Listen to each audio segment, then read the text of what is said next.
Bienvenue pour ce Mindstalk Vivre sa vie ou la subir.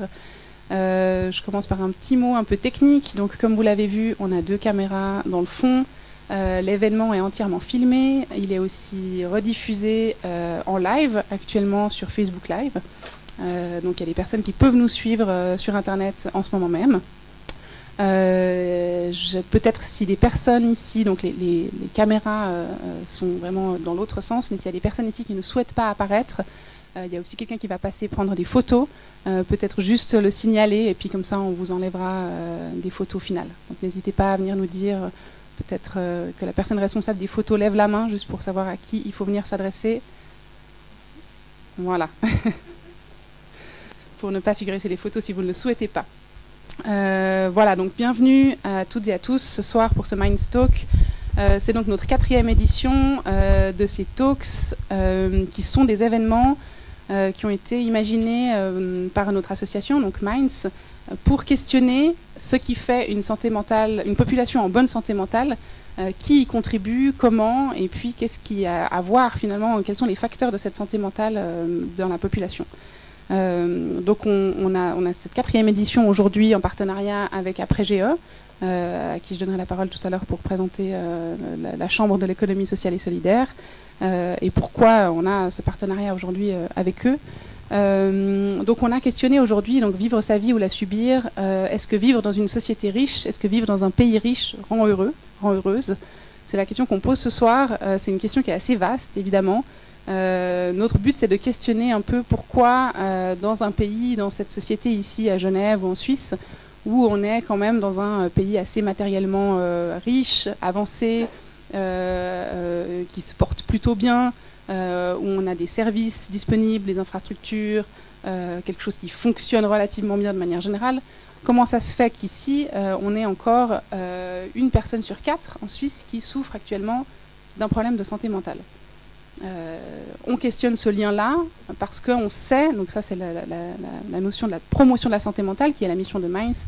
On sait que la santé mentale est influencée par de nombreux facteurs, de très nombreux facteurs, souvent beaucoup plus nombreux que ce qu'on imagine, qui sont à la fois internes à l'individu, mais la plupart du temps ils sont plutôt externes à l'individu.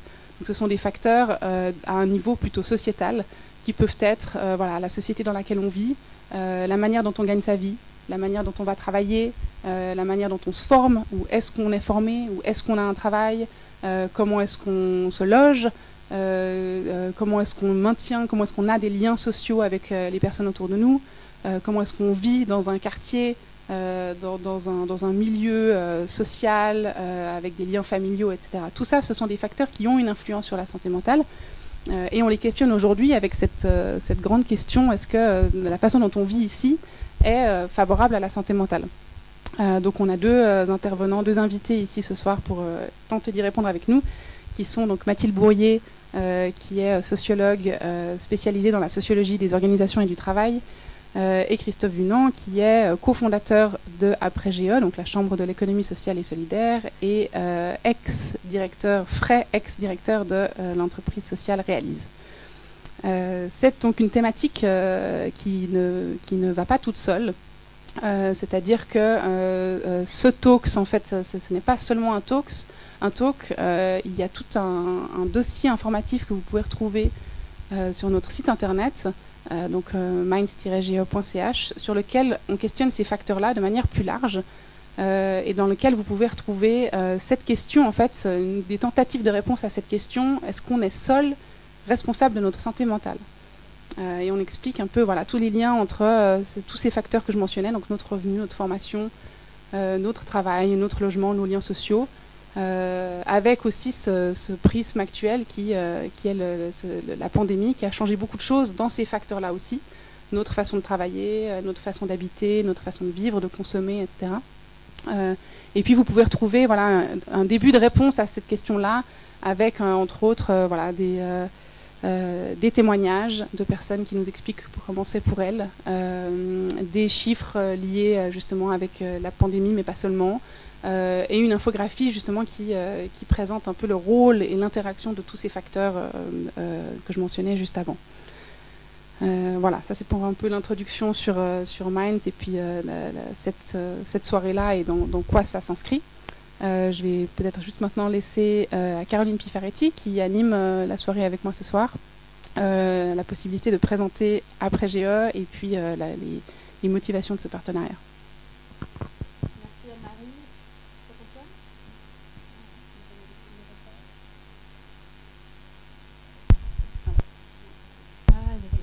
Voilà, maintenant vous m'entendez. Très bien, merci, bonsoir à toutes et tous. Je en profite déjà pour remercier Anne-Marie et l'équipe de Minds qui nous ont invités à co-organiser ce talk. Donc après Genève est un réseau organisé en association depuis 2004, un réseau qui réunit 350 entreprises, organisations sur Genève et environ 250 membres individuels. Et ce qui nous réunit, c'est le fait que toutes ces entreprises, organisations, produisent des biens et des services au sens large, qui soient utiles à la population, que ce soit des produits agricoles, des services informatiques, des activités culturelles, de la formation ou des conseils en environnement. Donc c'est très très large. Et toutes ces activités s'inscrivent dans une... toutes ces entreprises inscrivent leur activité dans les valeurs de l'économie sociale et solidaire et essayent de, du coup, maximiser leur impact social et minimiser les effets négatifs, et puis aussi au niveau environnemental, de maximiser l'impact positif et minimiser l'impact négatif. Donc c'est clair que cette thématique-là est très très intéressante du point de vue d'un réseau qui a quelque part l'ambition au niveau en tant que réseau, mais aussi tous les membres au niveau individuel, au niveau de leurs activités, quelque part de participer à une autre économie, à une transformation de la société, d'utiliser le levier de la production de biens et services et de l'économie pour arriver à une société qui soit plus équitable, plus agréable à vivre et plus respectueuse de l'humain et de notre planète. La santé mentale, c'est un sujet qui n'est pas thématisé de façon transversale, à ma connaissance, par le réseau. Et du coup, c'est vraiment une occasion intéressante de pouvoir essayer de faire des liens. Et puis d'identifier aussi le lien entre les innovations, les pratiques, les actions qui sont développées par tous nos membres, que ce soit dans leur manière de fonctionner en tant qu'employeur, en tant qu'organisation, mais aussi dans la manière de produire des biens, des choses qui influencent la vie de la société. Et voilà, de faire des liens aussi avec les facteurs qui vont avoir un impact positif ou moins positif sur la santé mentale. Donc je me réjouis vraiment de ce qui va se passer ce soir. Merci beaucoup Caroline. Donc ce qu'on vous propose ce soir, peut-être un petit déroulé de l'événement. Donc on va laisser un moment à chacun de nos invités de raconter leur point de vue, leur expertise et leurs opinions éventuellement sur ces questions-là. Par vraiment, là, ils ont chacun leur lorgnette, donc c'est ça qui sera intéressant. Donc ils auront chacun un moment, l'un après l'autre. Et puis ensuite, on aura une petite discussion entre eux pour aller un petit peu plus loin, faire peut-être des liens avec peut-être certaines expériences de l'économie sociale et solidaire, faire des liens aussi avec la santé mentale, la promotion de la santé mentale.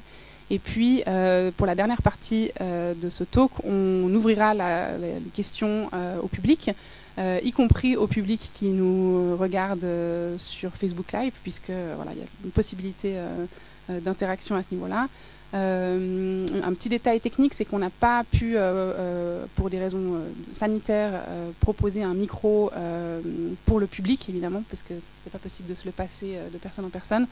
Donc vous voudrez bien simplement poser votre question fort, et puis ensuite, nous, on pourra éventuellement la redire au micro si nécessaire. Voilà. Donc maintenant, je vais inviter notre première invitée, Mathilde Bourrier, peut-être à nous exposer son point de vue sur la question. D'accord, merci beaucoup de l'invitation et bonjour à toutes et à tous. Et alors pour moi c'est une grande première, la santé mentale dans mon champ d'intérêt. Donc vous allez dire qu'est-ce qu'elle fait là, pourquoi elle a été invitée, on se demande bien. Et moi aussi je me suis posé pas mal de questions depuis qu'on a discuté ensemble, et ça m'a fait penser en fait. Et ça m'a fait penser à des tas de choses que j'enseigne d'habitude sans trop me poser de questions. Puis en fait, c'est pas si simple. Alors je vais pas faire un plaidoyer, mais je vais quand même dire des choses qui me tiennent à cœur. Parce que très souvent, la vision qu'on a, alors je vais vous dire d'où je parle déjà, mais la vision qu'on a sur les organisations, qui est mon domaine d'expertise, j'adore ça, les processus, tout ce qui s'y passe, c'est une vision un peu dystopique, où on est très fortement influencé par l'organisation toxique, la bureaucratisation de nos vies, la standardisation, l'emprise, l'aliénation. On a bien, quand on fait travailler les gens sur la question organisationnelle ou sur les processus d'organisation, très souvent on se retrouve avec une vision assez coincée, où en fait c'est grâce à un individu qui va se battre, regarder toutes les séries télé ou toute la littérature ou tout le cinéma, il est un peu basé sur ce combat entre un individu qui va triompher des obstacles de son organisation, et puis une organisation qui l'enserre, ou qui l'abîme encore plus fondamentalement. Donc, mais malheureusement, ça c'est la fin de l'histoire. Malheureusement, je pense qu'on n'a pas d'autre choix que de se retrouver dans des organisations. Et je ne pense pas qu'on va forcément vers des organisations parce qu'elles sont ou qu'elles ont des prétentions plus vertueuses, qu'on va s'affranchir des rapports de pouvoir, de l'abus de pouvoir, de quantité de choses qui font partie de la vie des organisations et qu'on doit prendre comme telles, pas comme une surprise in fine, qui est « Ah mince, on voulait faire une super coopérative, être super alternatif, être super plat, et tout ça. Et finalement, on a quand même des rapports de pouvoir et on a quand même des problèmes de distribution, d'allocation des ressources, d'organisation. Et finalement, on a aussi des conflits. Voilà. Bon, ça, c'est le début de mon truc. Maintenant, j'ai l'impression quand même, peut-être c'est la fin, que avec cette pandémie qui nous traverse de part en part, de façon privée comme de façon professionnelle, de façon familiale comme de façon citoyenne, de mille et une façons, on a là, avec les modes dégradés, les modes alternatifs, des tas de choses que les gens ont dû mettre en place. Certaines étaient déjà pensées. Il y a eu de l'opportunisme, et il y a eu des choses sur lesquelles on a surfé. Il y a eu des vraies créations aussi, des innovations, et puis il y a eu des choses qui étaient déjà en germination et puis qui ont vraiment surgi de façon massive. J'ai l'impression qu'on a là un réservoir critique de possibilités de contestation des modes de travail et des modes d'organisation qui ne sont pas au poil. On a aussi probablement, on va aussi voir des choses qui vont nous traverser, qui ne vont pas être formidables, délétères, ou qui vont impacter, ou qui vont avoir des gros effets sur la santé mentale. Mais là, l'inventaire est encore à commencer. Franchement, moi, j'invite tout le monde à faire du retour d'expérience de sa propre institution, organisation, association, pour voir ce que ça fait en vrai. Parce que là, pour l'instant, on nous sort des grandes études de l'Organisation internationale du travail. On a des retours d'expérience très partiels. Nous, on a quelque chose à l'UNI, par exemple, mais c'est hyper partiel. Donc, si on ne se met pas en marche globalement et en réflexion sur ce que ça a changé en bien comme en mal, pas de façon trop aussi manichéenne, et au bout du compte, peut-être qu'on va avoir les vrais modes alternatifs auxquels on aspire pour qu'il y ait moins de souffrance au travail. Voilà, ça c'est mon espoir vraiment fort. Maintenant moi j'avais commencé par un... Je sais pas si j'ai le temps là, non? Pas trop? Ouais. Vous avez posé comme question, est-ce que dans une société riche, ou est-ce que vivre dans une société riche rend heureux? J'ai été regarder quelques chiffres quand même, je me suis dit, bon, alors là, c'est quoi cette histoire? Et alors, lien entre productivité et travail. Ouh là là là là. Donc là, je me suis dit, moi, mon point d'observation, c'est pas le système macroéconomique. C'est-à-dire, je me mets pas dans un grand système capitaliste, post-capitaliste, néo-capitaliste. Hein. Moi, je regarde du point de vue de ce qui se passe dans les organisations. Donc déjà, c'est un truc beaucoup plus localisé. Et là, vous n'allez pas être très content, mais ça varie drôlement. Donc, ça dépend. Maintenant, ce qu'on sait, c'est qu'on a au moins 6 facteurs, qui ne sont pas extraordinaires, et qui produisent du dommage. Alors, j'en ai retrouvé une partie sur votre infographie, mais je vais juste les citer parce que comme ça peut-être qu'on peut entrer en discussion là-dessus. Alors, pour pas les oublier tous, hein, je les ai notés. Et après, je vais vous reparler de chiffres. Alors, les 6 facteurs de risque dans une entreprise, une organisation, quelle qu'elle soit, alternative, pas alternative, bureaucratique, pas bureaucratique, tout ça. Bon. Secteur privé, secteur public, tout ça. Les exigences du travail, et puis là, on va pousser jusqu'au Covid, là. Intensité du rythme horaire, complexité du travail, interruption incessante, instructions contradictoires, objectifs irréalistes ou flous. Bon, ça ne nous va pas très bien avec le Covid dans certains endroits. Hein.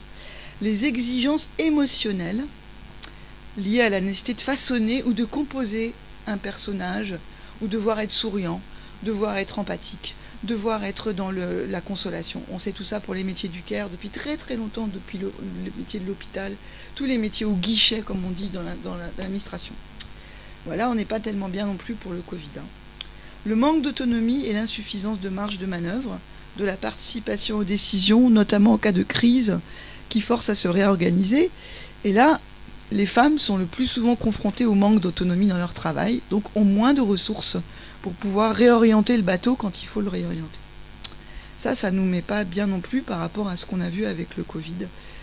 Le manque de soutien social, l'exacerbation de la compétition entre collègues et la trop faible solidarité.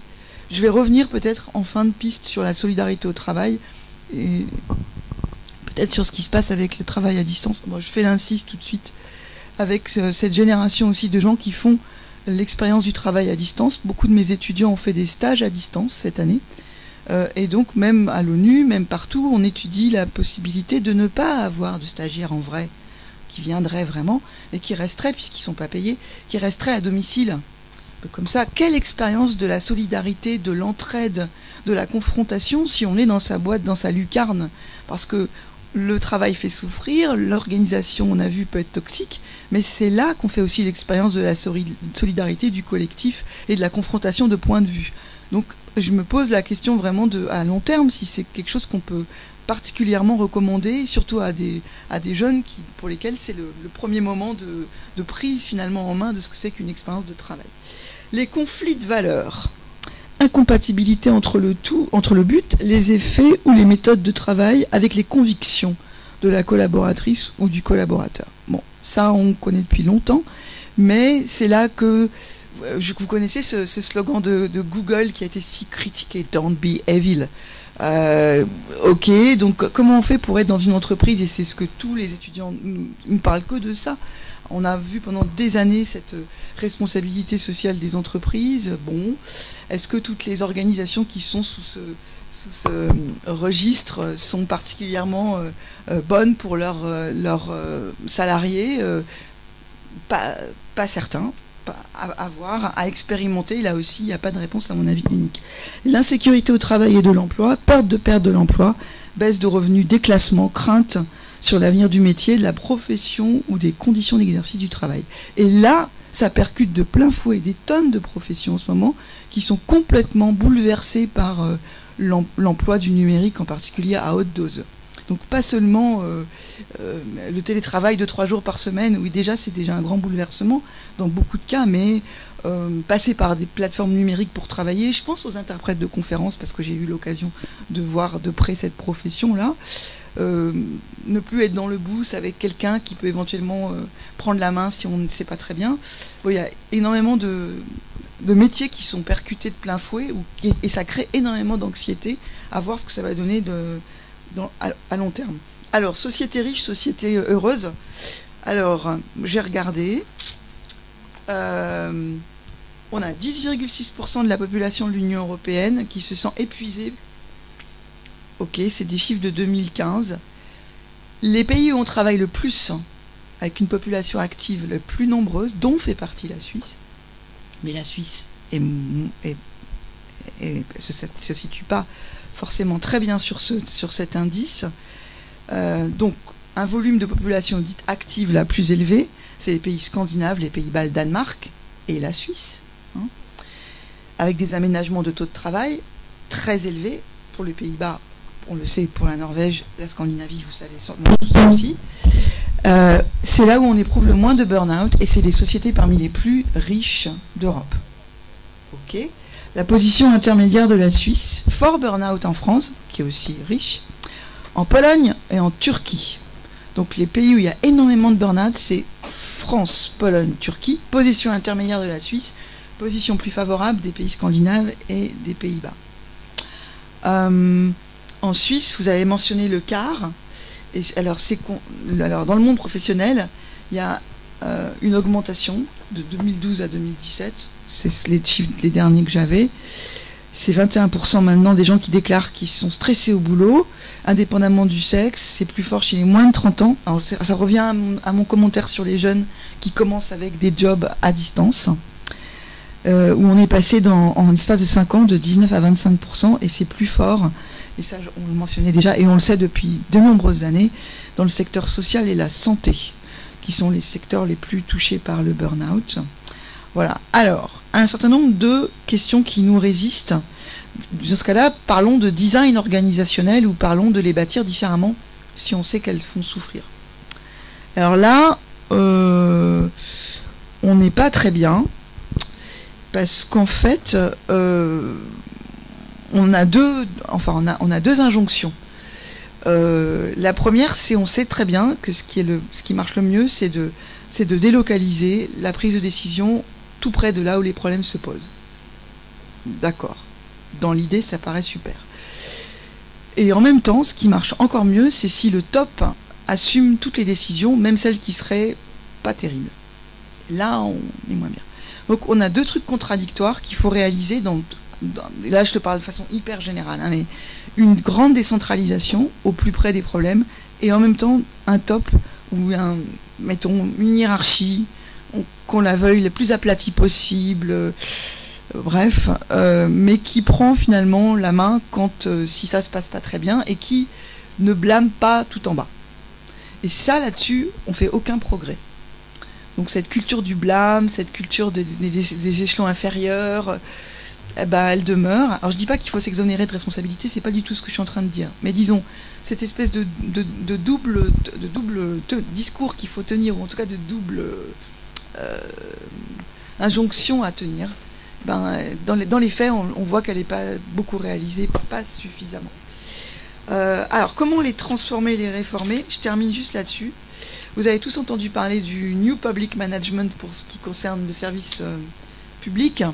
Une belle idée venant d'Angleterre et qui a utilisé ce qui se passait dans le monde industriel privé.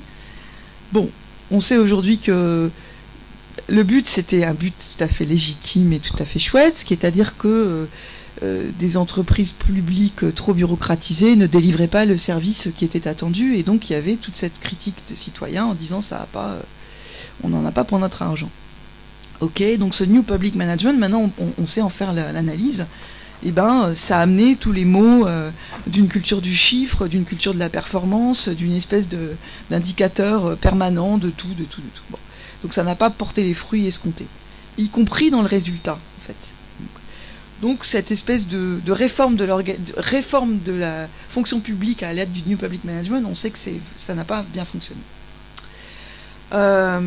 Avoir la peau des hiérarchies pléthoriques et du manque du service aux citoyens, on parle aujourd'hui maintenant, vous connaissez peut-être le mot de holacratie, d'aplatir la hiérarchie. Ça fait à peu près 30-40 ans qu'on parle d'auto-organisation, d'équipe autonome.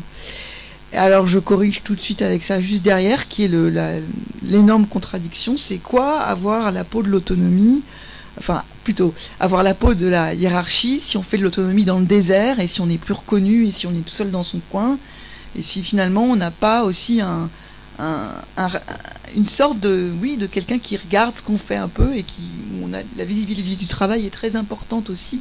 C'est pas juste du contrôle, c'est aussi montrer ce qu'on fait, ses talents, ses compétences, être reconnu pour ce qu'on fait, et ça passe aussi par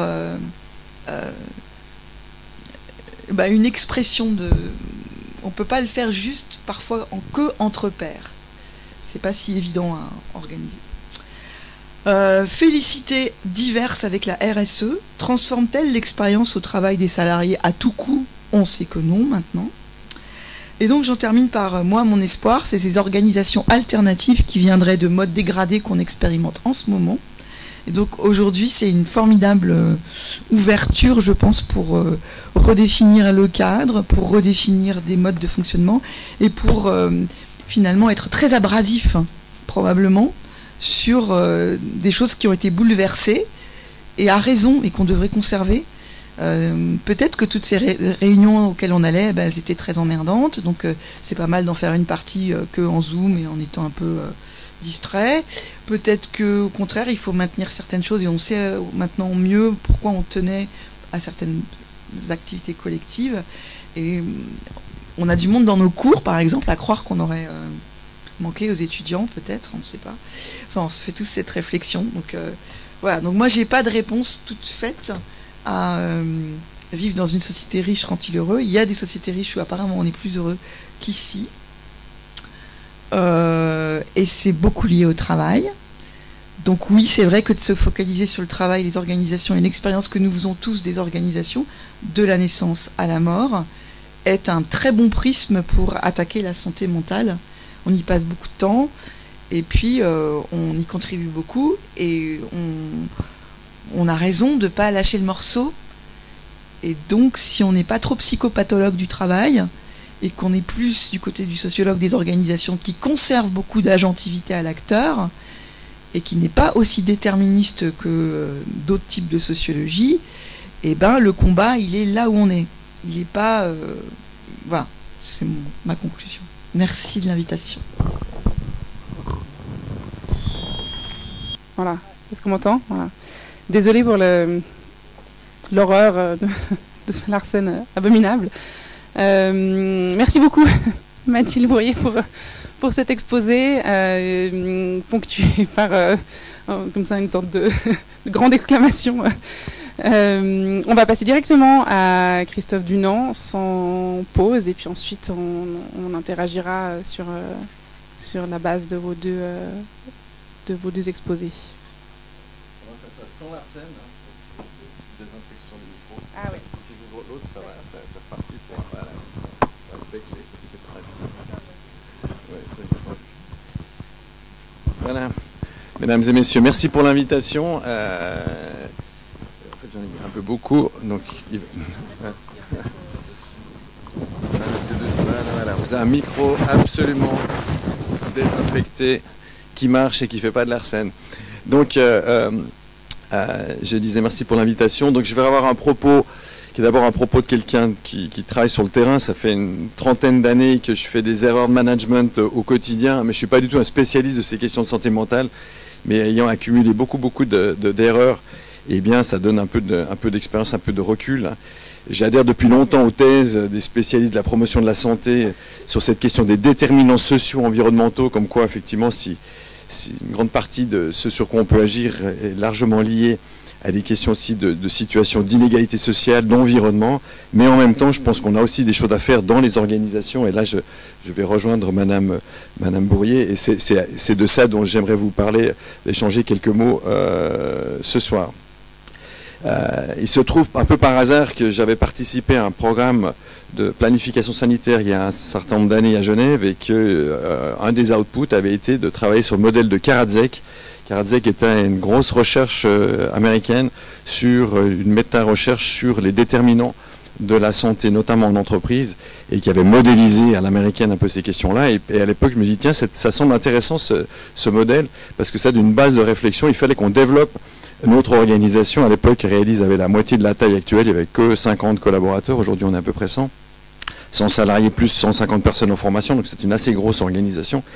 Et je me dis, tiens, comment essayer de prendre tous les déterminants de la santé, notamment la santé mentale, et de les renverser en disant qu'est-ce que ça pourrait vouloir dire en termes d'activité positive.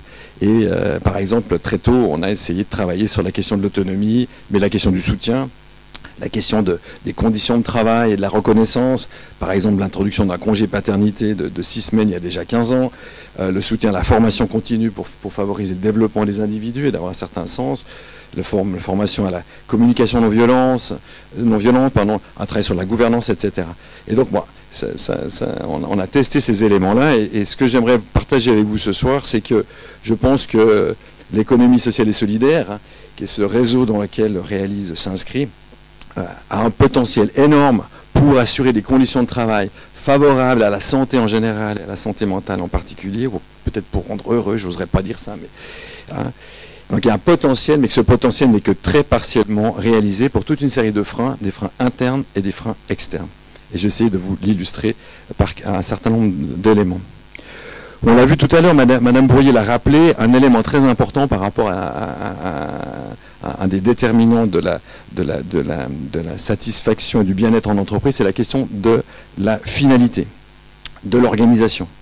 Alors à l'évidence, quand vous travaillez dans l'économie sociale et solidaire, qui se caractérise notamment par le fait que toutes les organisations doivent avoir un impact positif sur la société et des impacts négatifs minimum ou en voie de diminution, eh bien c'est plus facile de travailler dans ce domaine-là que de travailler chez Philip Morris, hein, dans laquelle vous êtes amené à vous réjouir sous le fait que vous avez augmenté la vente de cigarettes en URSS, ce qui va par conséquence augmenter le taux de cancer. Hein, et donc vous finissez votre journée en disant « Yes, nous avons augmenté le taux de cancer de 15%, j'ai vraiment gagné ma journée ». Donc à l'évidence, quand vous travaillez dans des activités hein, qui s'engagent pour le bien commun, la question du sens est plus favorable. Donc déjà, dès le départ, hein, cette question du sens joue un rôle positif. Au niveau des valeurs en action, quand on parle de solidarité, d'équité, de respect de l'environnement, de la coopération, alors on va trouver une capacité notamment sur la question de l'équité salariale. Là, c'est vraiment un domaine dans lequel, a priori, rien n'est parfait, mais c'est nettement meilleur dans l'économie sociale et solidaire, hein, et ça a été documenté, analysé par notre réseau, que dans l'économie capitaliste dominante aujourd'hui. La manière de travailler, les éléments de respect, les éléments d'intégration culturelle sont aussi meilleurs, moins mauvaises, on pourra le dire. Les principes de coopération entre les individus, entre les organisations est aussi meilleur. Mais en même temps, on est avec des personnes qui ont des attentes hein, de cohérence, une sensibilité aux valeurs hein, qui est bien supérieure que dans une entreprise traditionnelle. Si vous allez bosser dans une banque qui fait du trading de produits peu recommandables et que vous avez accepté ce job, ça veut dire que vous êtes capable, raisonnablement, tout au moins pendant certains temps, de vivre avec. Les gens, quand ils viennent travailler dans l'économie sociale et solidaire, ils ont des attentes légitimes. Et si, en tant qu'organisation, vous n'êtes pas capable d'assurer un niveau de cohérence raisonnable, eh bien, vous allez avoir des réactions, des frustrations qui seront bien supérieures que dans une entreprise qui aurait beaucoup moins de valeur. Et nos organisations, elles ne sont pas moins que les autres, soumises à un contexte actuel, hein, on dit VUCA, un contexte d'augmentation de la vulnérabilité, de l'incertitude. Le Covid en a rajouté une couche, la situation internationale, la guerre au Karabakh. Je viens d'avoir cet après-midi un message d'un jeune qui était en stage d'un jeune arménien qui était en stage avec nous il y a 2 ans à Réalise, qui vient d'être tué, qui a été tué au front cet après-midi. Donc on est dans une situation effectivement qui indépendamment de ce qu'on essaye de développer dans les organisations, eh bien, contraint fortement ce qu'on peut faire. Sur la question de la gouvernance, hein, Madame Brouillet l'a mentionné, alors il y a une tradition participative, hein, voire démocratique, dans les organisations de l'économie sociale et solidaire, notamment dans les coopératives historiques. Mais bien évidemment, les enjeux de pouvoir, les relations de pouvoir, les jeux de pouvoir n'ont pas été moins, les jeux d'ego n'ont pas été moins importants, soyons clairs. Et donc aujourd'hui, on trouve des organisations qui cherchent à développer ou qui ont des modèles tout à fait intéressants, qui le font et qui sont raisonnablement cohérents. On trouve des organisations qui sont encore avec des managements très autoritaires, paternalistes et avec des luttes de pouvoir significatives à l'interne. On a aussi des gros blocages dans les modèles participatifs. Il y a toute une tradition participative hein, et ça ne fait que quelques années que par des réflexions nouvelles, notamment autour de la sociocratie, qu'on travaille des manières de prendre les décisions qui permettent de dépasser un certain nombre de blocages de ces organisations. Et actuellement, eh bien, pour essayer de développer ces approches participatives, alors on travaille sur effectivement les outils de la sociocratie, des outils d'inspiration holacratique. ce qui semble tout à fait intéressant, ce qui a semblé formidable pour des personnes comme moi il y a quelques années, et qui se révèle tout à fait problématique aussi. Non pas, il ne faut pas jeter le bébé avec l'eau du bain, mais je veux dire, on passe dans des modèles d'organisation qui, de fait, sont très positifs pour des personnes comme votre serviteur, qui adorent l'autonomie, qui adorent la créativité, qui n'ont absolument pas besoin de cadre, au contraire, qui se cassent les pieds d'avoir un cadre trop rigide, hein, qui ont besoin que ça soit complètement ouvert, mais qui ne correspondent absolument pas aux besoins de sécurité d'un certain nombre de personnes pour différentes raisons, la confiance en soi ou l'estime de soi est faible. Et donc, je pense qu'il y a une urgente nécessité dans nos réseaux aussi de questionner cette tendance, parce que ce qui est fait alors, est à analyser avec prudence, hein, parce que tout ce qu'on a discuté ces dernières années sur le bonheur au travail à travers la libération des entreprises, et pour dire les choses de manière résumée, de mon point de vue, est réservé aux personnes les mieux dotées en ressources émotionnelles. C'est donc fondamentalement un modèle exclusif. Et je dois dire que j'ai fait partie de ceux qui ont été très optimistes il y a quelques années, et j'en suis, vous aurez compris, bien revenu. Et donc aujourd'hui, on doit questionner, hein, il y a des éléments tout à fait intéressants, mais c'est de loin pas la panacée. Au niveau des pratiques plus concrètes, j'en ai mentionné quelques-unes tout à l'heure, on va trouver dans nos organisations des écarts salariaux réduits, c'est un élément important. On n'est pas dans des situations dans lesquelles on se dit, mais tiens, combien se fait-il, combien est-ce que ce monsieur, combien est-ce qu'il gagne sur mon dos, hein, comment est-ce que je me fais tondre pour qu'il paye sa grosse voiture, sa grosse maison. D'une manière générale, les salaires sont connus, les écarts salariaux sont inférieurs à 5, la plupart du temps inférieurs à 3, et puis ils sont connus de tout le monde. Ça joue un rôle important. L'équité salariale, j'en ai parlé tout à l'heure.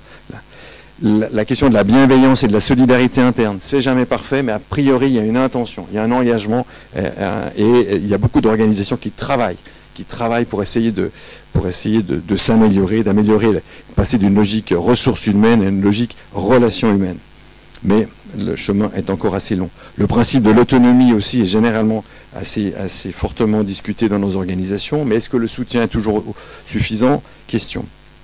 La question de la promotion des temps partiels pour avoir un équilibre de vie, il y a beaucoup plus de temps partiels où le principe est totalement admis dans nos organisations, le principe des congés parentaux aussi, les principes de la soutien à la formation continue. Mais il y a des mais. De nombreux managers de nos organisations se sont formés sur le tas, comme votre serviteur, alors avec plus ou moins de bonheur et plus ou moins de rapidité. Je pense qu'il y a encore un gros travail à faire pour... c'est pas parce que l'organisation a un sens important pour la société qu'on ne doit pas vraiment travailler sur les modes de management. Et je pense que ça a manqué.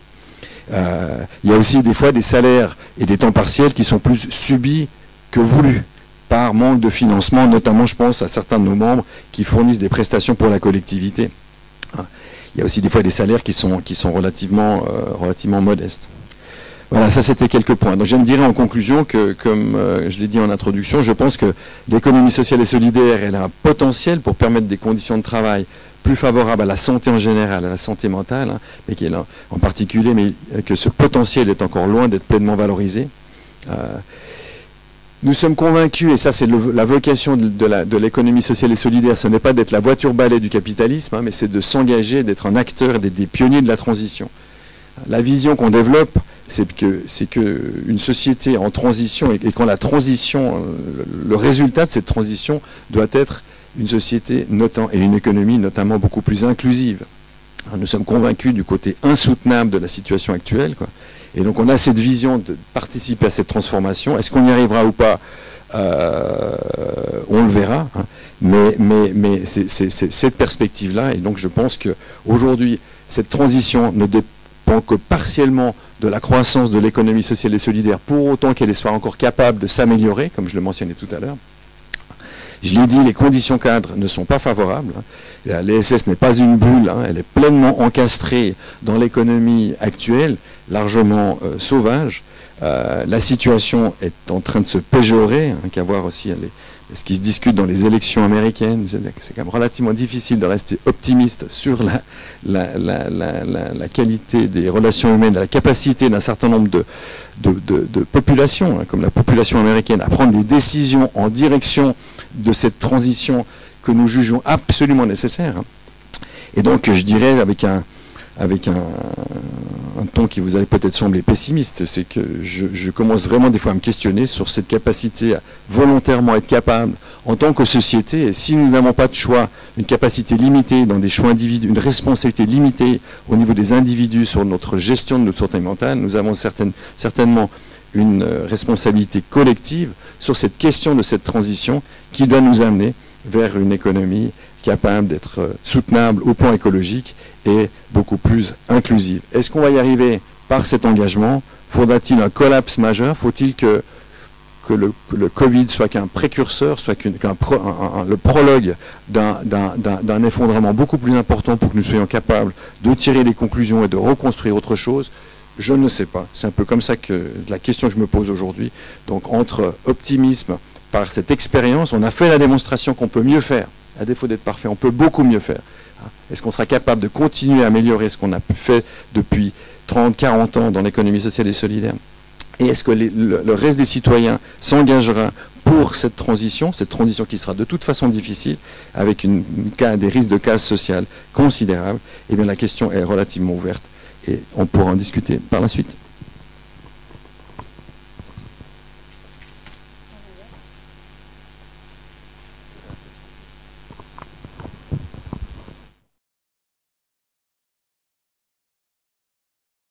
Christophe Dunant pour cet exposé qui nous pose plein de questions.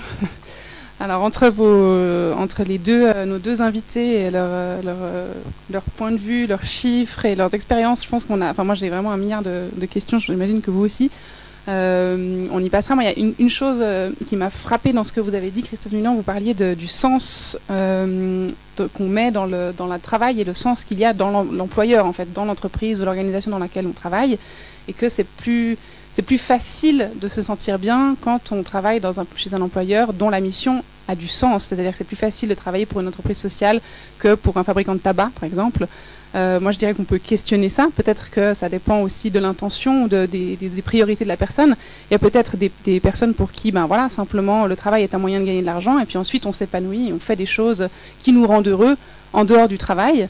On a posé la question, on a un sondage sur notre site internet dans le cadre de dossier que je mentionnais tout à l'heure, et on a posé la question, pour moi le travail c'est avant tout, et on a demandé est-ce que c'est un moyen de gagner de l'argent ou est-ce que c'est un moyen de m'épanouir, et on a 62% des participants au sondage, c'est un sondage en toute modestie, bien sûr c'est pas une grande enquête sur la population suisse, c'est un sondage sur notre site internet, mais 62% des personnes qui répondent au sondage disent que c'est un moyen de s'épanouir.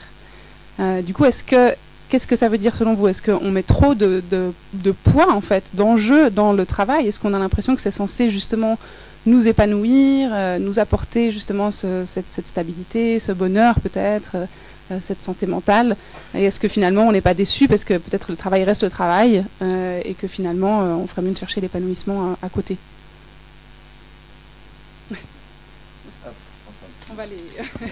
On va les user.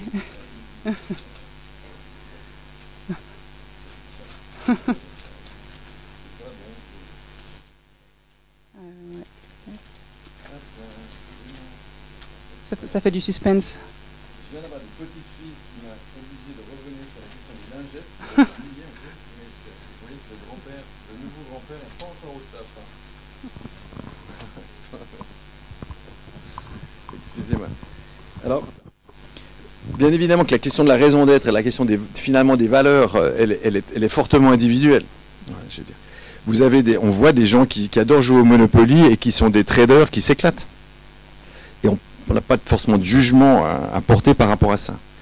Mais empiriquement, ce que je peux constater depuis un certain nombre de décennies, c'est que j'ai croisé beaucoup plus de personnes qui avaient envie que leurs activités professionnelles soient alignées sur des valeurs et qui étaient préoccupés par le fait de ne pas avoir des activités nuisibles à la collectivité ou à l'environnement.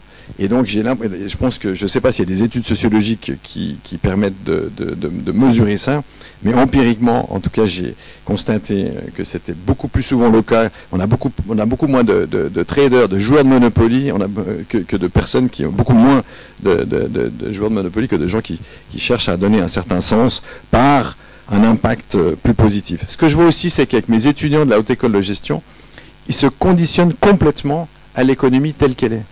Ils ne se posent même pas la question de se dire, tiens, est-ce qu'il est possible d'avoir un alignement de mes valeurs, et donc je puisse faire un certain choix en disant quelles sont mes valeurs et quelle est l'entreprise ou l'organisation avec laquelle je pourrais trouver un match de ces valeurs. La plupart se conditionnent à l'économie dominante telle qu'elle est, se préparent à vivre dans un monde sauvage, et que ceux qui sont les plus sensibles à ça, et bien quand on leur pose la question, mais de quoi vous auriez envie? D'abord, je suis souvent le seul prof qui leur pose la question, qu'est-ce qui vous fait plaisir? Qu'est-ce qui vous ferait vraiment plaisir comme job? Ils me regardent avec des grands yeux, et ils se rendent compte qu'ils ne se sont même pas posé la question. Et donc je pense qu'aujourd'hui, une grande majorité de travailleurs, soit a la chance de trouver un sens raisonnable, soit se conditionne, soit n'a pas de choix, je dirais juste des besoins matériels. Et puis un certain nombre d'entreprises sont aussi quand même très forts pour arriver à fournir des prestations générales qui vont à quelque part endormir l'esprit critique. Si j'ai cité Philip Morris tout à l'heure, pourquoi est-ce que Philip Morris a une crèche gratuite au rez-de-chaussée, un restaurant bio au 2e, un fitness au 3e, une caisse de retraite magnifique, etc. C'est bien, je veux dire, ils offrent des conditions, parce que sans ces conditions-là, personne, s'ils avaient les conditions salariales de l'économie sociale et solidaire, il n'y aurait personne qui irait bosser chez eux. Donc il y a quand même des signaux, et on doit être prudent par rapport à ça. Je vois aussi, et je finirai là-dessus, de plus en plus de personnes qui viennent de l'économie traditionnelle et qui viennent postuler dans l'économie sociale et solidaire en disant, certains sont passés même par un burn-out en disant je ne peux plus continuer dans ces entreprises qui n'ont pas de sens pour moi. Le Covid a amené beaucoup de personnes à se poser des grosses questions ces derniers mois. Donc je crois qu'on est vraiment dans un moment de transformation et qu'on va avoir encore plus de personnes qui vont se dire mais c'est quoi l'importance, je veux dire, quelles sont mes priorités, on renvoie sur est-ce qu'il n'est pas le moment de se dire est-ce que je ne vais pas maximiser mon bien-être plutôt que de maximiser mon revenu, tel que quand on associe toujours travail et revenu.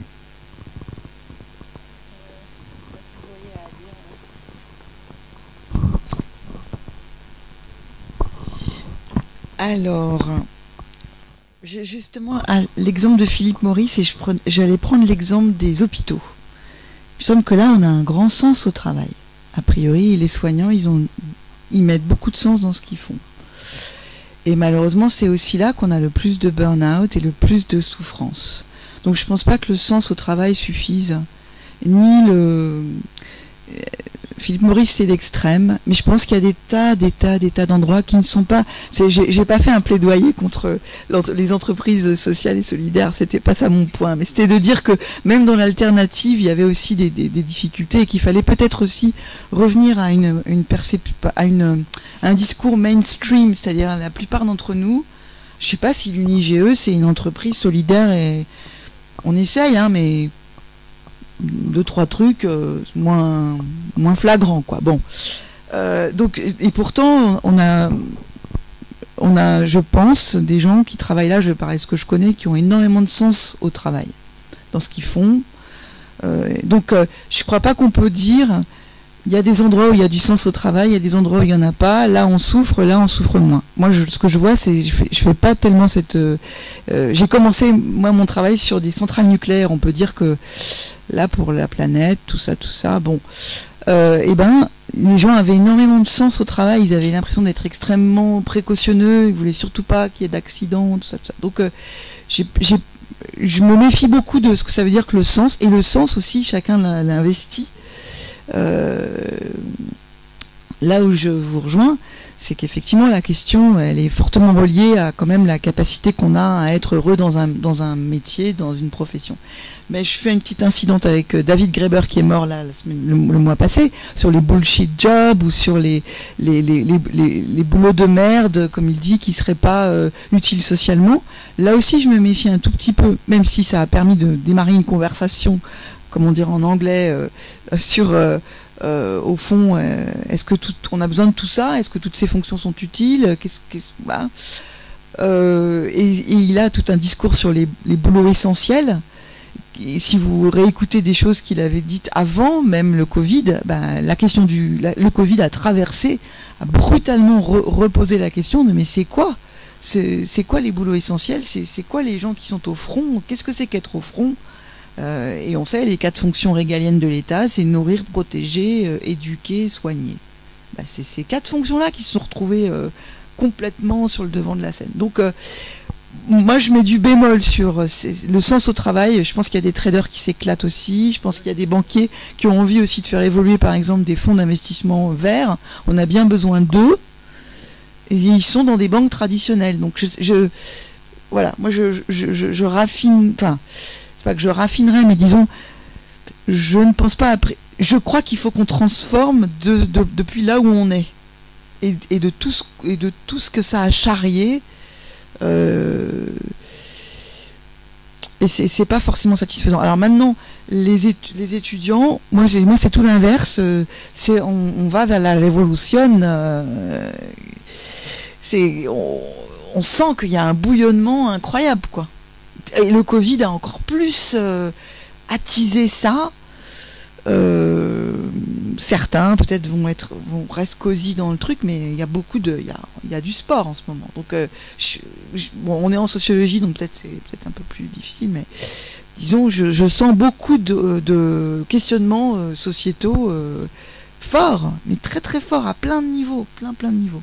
Donc je fais plutôt l'expérience inverse qui demande de rester bien réveillé, quoi.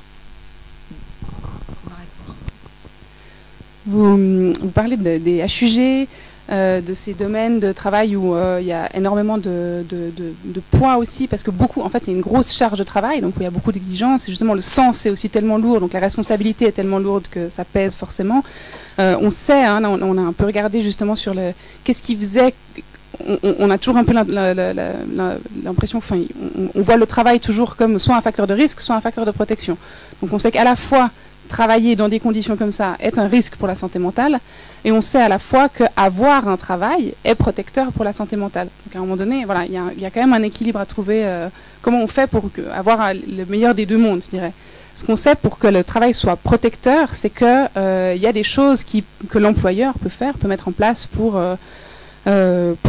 favoriser la santé mentale, notamment, on parle peut-être de réduction de charge du travail. Est-ce qu'il y a quelque chose à voir? Vous parlez aussi de la révolution, voilà, tous ces questionnements. On se dit, voilà, il y a peut-être quelque chose à voir autrement dans le travail. Est-ce que le travail est indispensable? Est-ce qu'on peut imaginer aussi une vie sans travail? Ou simplement, ce ne serait pas ça qui primerait, mais peut-être que finalement, on a d'autres priorités. Je vais à nouveau encore un peu d'auto-promo, puis après j'arrêterai avec ce sondage, mais parce que c'est vraiment intéressant, parce qu'on a demandé aussi aux gens sur le site, on a demandé dans quoi ils trouvaient leur équilibre. On a demandé entre le travail, la vie sociale et familiale, la vie de quartier et les projets personnels. Et ce qui obtient le plus de réponses, c'est la vie sociale et familiale. On a demandé à l'inverse ce qui pesait le plus au quotidien, les difficultés liées au travail, les difficultés financières, les difficultés familiales et relationnelles, ou le manque de temps libre. Ce qui pèse le plus au quotidien, c'est le manque de temps libre. Donc on a l'impression qu'à la fois, en fait, là où les gens trouvent leur épanouissement, c'est la vie sociale et familiale, et qu'en plus, ils ont du mal à avoir du temps libre parce que peut-être ils travaillent trop. Et qu'en même temps, ils voient le travail comme un moyen de s'épanouir. Donc c'est quoi les options là? Dire vite un truc rapide, c'est peut-être aussi parce qu'il y a trop de charges familiales. Donc moi je suis pas certaine, il y a une grande enquête qui a été menée en France qui n'a jamais été remenée malheureusement. Donc qu'est-ce qui rend heureux, ou je sais plus quoi. En premier, famille, amis, couple, là. Deuxième, le travail. Et chaque fois que vous reposez la question encore aujourd'hui, le travail, c'est quelque chose où les gens éprouvent beaucoup de plaisir. Et il ne faut pas oublier, psychopathologie du travail, d'accord, mais plaisir au travail aussi. Et c'est ça, cette dimension du plaisir, moi je trouve qu'elle est sous-investie actuellement. Et les gens, quand on leur pose la question, ils répondent très souvent. Ah non, le boulot c'est vachement important, et c'est pas que la feuille de paye. C'est je me réalise, je fais des trucs, je rencontre des gens. Qu'est-ce qui nous a manqué vraiment? Nos collègues. Le coup, voilà, donc il y a pas tous, hein. Bon, mais certains. Et le temps libre, c'est pas juste du temps libre. Moi, je pense que c'est du temps libre aussi. Enfin, faudrait creuser. Aussi sans famille, sans enfants à s'occuper, à aller faire je sais pas quoi, les activités, les machins, les trucs. Donc moi je creuserais. Mais si on parle des charges, évidemment, il y a d'autres charges là. C'est vrai qu'on a beaucoup parlé du travail, évidemment, on a deux invités qui étaient évidemment dans ce créneau. La question qu'on pose ce soir, elle va un petit peu plus loin. Évidemment, le travail, quand on parle d'économie, de modèle économique, on ne peut pas éviter la question du travail, ça c'est une évidence. Mais évidemment, il y a autre chose. Il y a tout un tas de choses qui constituent ce qu'on appelle un peu notre vie sociale et économique. Donc il y a le travail avec le revenu, il y a notre formation, et il y a aussi toute la question des liens sociaux, justement de la vie relationnelle, la vie familiale, amicale, etc. Peut-être, est-ce que ça c'est une question vraiment ouverte à laquelle j'ai absolument pas de réponse. C'est pas comme si j'avais des réponses aux précédentes, mais disons que encore plus. Vous parliez de charge familiale, de besoin de temps sans famille, peut-être de temps seul aussi, de solitude. Est-ce que peut-être un des problèmes qu'on a dans ces fameuses sociétés riches, pays riches, c'est peut-être qu'on met beaucoup de poids sur tout. C'est-à-dire qu'on met beaucoup de charges. On doit être heureux en famille, on doit être heureux au travail. En plus, c'est encore mieux si on a un travail où on a un sens. Il faut en plus qu'on ait une bonne formation, parce que quand même, on est dans un pays qui permet la formation, donc ce serait quand même bête de ne pas en avoir une. Il faut avoir des amis, il faut avoir, si possible, en plus, dans certains... Voilà, on évolue aussi dans des milieux comme ça, engagés. C'est encore bien si on a une activité militante, peut-être, un engagement social, etc. Est-ce que ça, à un moment donné, on ne se met pas beaucoup de pression aussi pour être à la hauteur de ce qu'on appelle une société qui fonctionne ?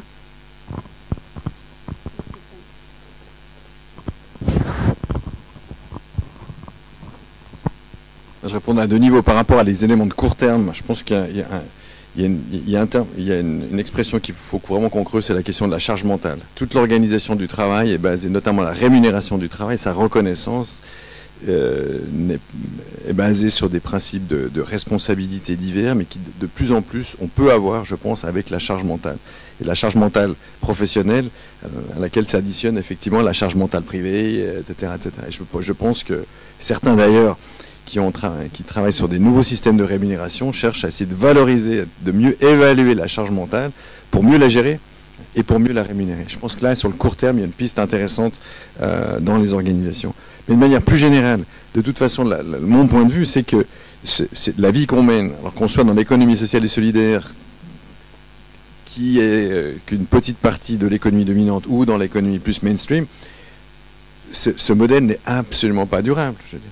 Donc fondamentalement, je pense que ce qu'on nous devons discuter et réfléchir aujourd'hui, c'est que dans cette perspective de transition à laquelle, vous l'aurez compris, je pense que nous ne pourrons pas nous soustraire. Et ce n'est pas une transition dans 125 ans, c'est une transition dans les 10, 20 prochaines années. Et c'est une transition radicale pour retrouver les frontières écologiques de notre petite planète et éviter peut-être d'avoir 50, 100, 150 millions de réfugiés climatiques dans la rue avec les fonctionnaires qui sont en grève. Si on veut éviter ça, on doit massivement faire muter nos organisations, notre économie, et que dans ce grand processus, la question de la redistribution du travail, la question qui va certainement être moindre, parce qu'à cela s'ajoutent les éléments de digitalisation, bien évidemment. Donc, comment est-ce qu'on va se partager le travail pour que les personnes qui en ont besoin y accèdent? Comment est-ce qu'on va organiser tous les systèmes de protection sociale, etc., etc. Comment vont fonctionner les entreprises? C'est à partir des bonnes expériences aujourd'hui, et notamment Madame Bourrier le disait, je veux dire, ces derniers mois, il y a vraiment des questions importantes qui se posent. Comment est-ce qu'on prépare cette mutation forte? Parce que je pense qu'il ne faut pas réfléchir à partir vraiment il faut sortir de la boîte pour se projeter finalement dans une refondation de toute cette économie à partir d'une capacité, on le voit déjà aujourd'hui, à pouvoir demain assurer le sens pour ceux qui en ont besoin et selon le type de sens qu'ils attendent.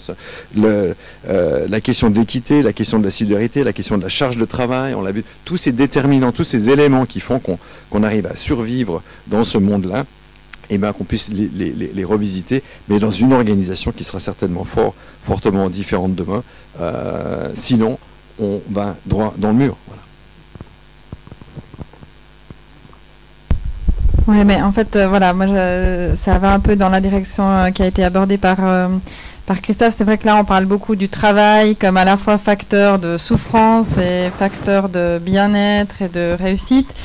Et puis, on est face dans une situation, alors d'un côté, il y a un système économique qui fait qu'on va quand même vers moins d'emplois a priori, et puis beaucoup plus qualifiés. Enfin voilà, il y a une perte d'emplois par rapport à ça. Et il y a des enjeux de l'autre côté où on voit qu'au niveau de transition écologique, comme tu le disais Christophe, il faut aussi pouvoir évoluer. Donc dans l'économie sociale et solidaire, il y a parfois un slogan qui était celui de plus de liens et moins de biens. Donc, est-ce que c'est une piste et puis comment est-ce qu'on peut la concrétiser de façon, enfin voilà, comment on fait le passage entre le travail qui est si important puis en même temps qui nous fait souffrir et comment on fait pour trouver des nouveaux sens aussi peut-être au-delà du travail. Je pense que la question est ouverte à nos deux invités. Peut-être revenez-vous sur, il y a tout un débat. Je sais pas si le public. Ok. Il faut se souvenir que étymologiquement, travail, ça vient de tripalium, qui est un instrument de torture. Hein.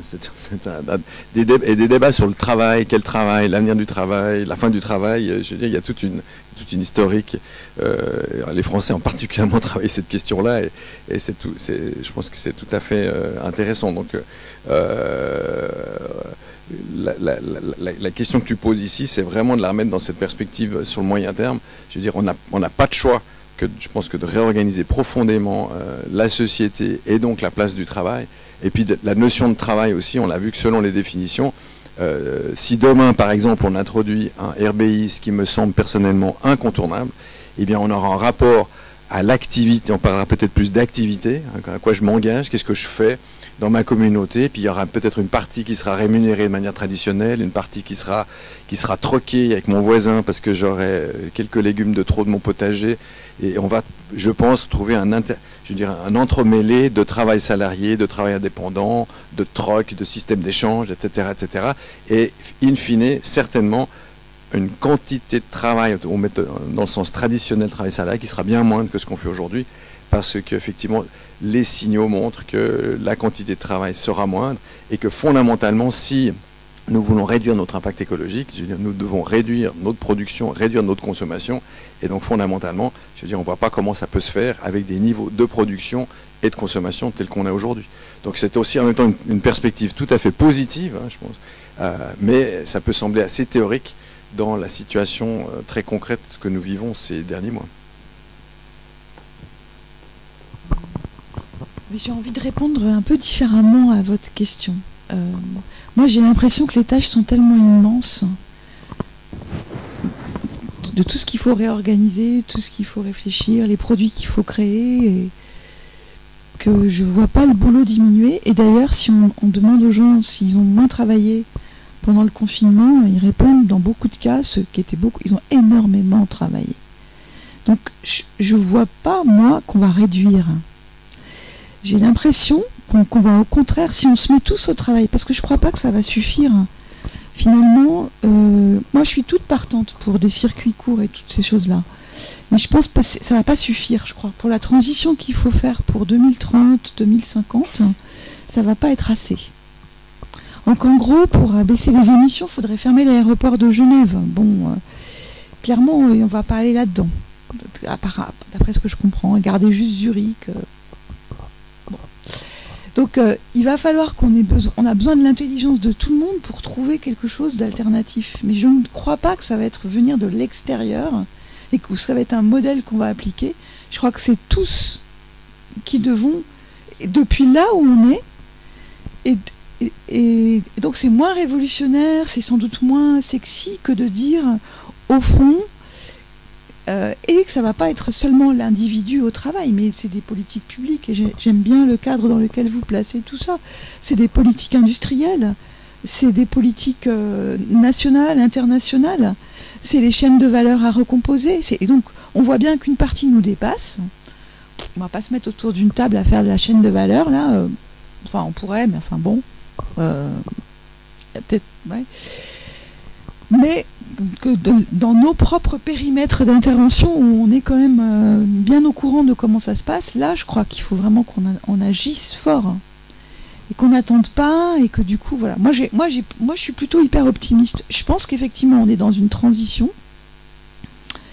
Mais moi, j'attends pas une révolution. C'est peut-être mon âge aussi qui me conduit à ça, hein, de penser que la révolution, peut-être... Bon, il y a des facteurs de parcours de vie et d'idées qui sont...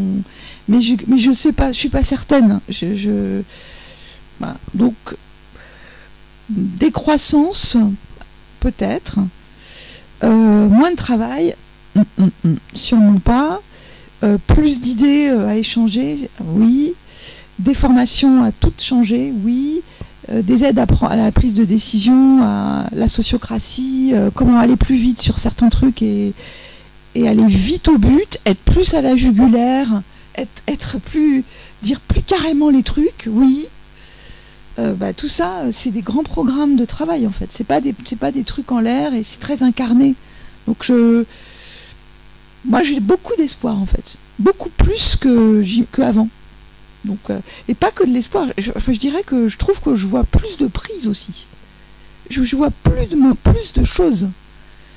Donc, peut-être l'effet Covid. Hein. Dans le fond, là, je ne sais pas si j'ai été mal compris, mais dans l'économie sociale et solidaire, on n'est pas du tout dans la perspective révolutionnaire. D'ailleurs, on dit l'économie sociale et solidaire, c'est les petits matins, c'est pas le grand soir. Une jolie expression. Et effectivement, je crois que la plupart d'entre nous, on essaye de faire, et les membres de la Chambre essayent au quotidien. D'ailleurs, c'est un engagement qui signe. Quand vous signez la charte pour devenir membre, vous ne devez pas faire la démonstration que vous êtes parfait, sinon il n'y aurait personne, mais vous faites la démonstration de votre engagement à vous améliorer dans votre impact social positif et dans la diminution de vos impacts écologiques. Ça, c'est Donc je pense qu'effectivement, vous avez raison, et je pense que il y a une grande marge de manœuvre, et c'est certainement de nouveau une activité qu'on peut faire dans nos organisations, qu'on peut faire dans notre vie, dans notre collectivité, à tous ces niveaux-là. Alors, j'ai peut-être une pointe, je suis moins optimiste que vous aujourd'hui, je l'ai été plus il y a quelques années, c'est peut-être aussi des phases de vie, mais on est aussi convaincu qu'on est dans des processus, et ce qui est compliqué, c'est aussi de changer aujourd'hui, on voit la question des imaginaires. Combien de personnes autour de nous n'arrivent pas à se projeter dans un monde différent que celui qui nous domine, et comment faire avancer cette perception. Et je pense, personnellement aujourd'hui, je pense que la question du changement d'imaginaire, d'arriver à se représenter un futur positif et souhaitable, est un des gros challenges. Et qu'est-ce qu'on peut mobiliser, alors en tant qu'individu, dans nos organisations et en tant que société, pour amener les citoyens à faire cette projection, cette vision un peu prospective, positive, sans laquelle les gens continueront à regarder le monde à travers l'ensemble des limitations auxquelles nous nous confrontons aujourd'hui et l'ensemble des peurs qui nous bloquent. Et je pense que là, il y a des terrains d'expérimentation et d'espace. C'est un gros chantier en tant que tel. Et je pense que notamment, c'est aussi une remarque, je pense que la dimension culturelle de la culture dans l'économie sociale et solidaire, une réflexion, je pense qu'elle n'a pas été suffisamment développée. Il faut qu'on travaille sur ces processus qui mènent les gens à réfléchir, à s'ouvrir à d'autres modes de pensée, à sortir un peu de la boîte dans laquelle on se retrouve souvent un peu coincé.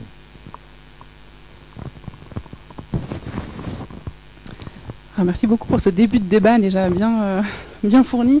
J'aimerais bien qu'on ouvre les questions aux personnes présentes, y compris aux personnes peut-être en ligne, s'il y en a, qui nous suivent. Est-ce que dans la salle, il y a quelqu'un qui souhaiterait poser une question ?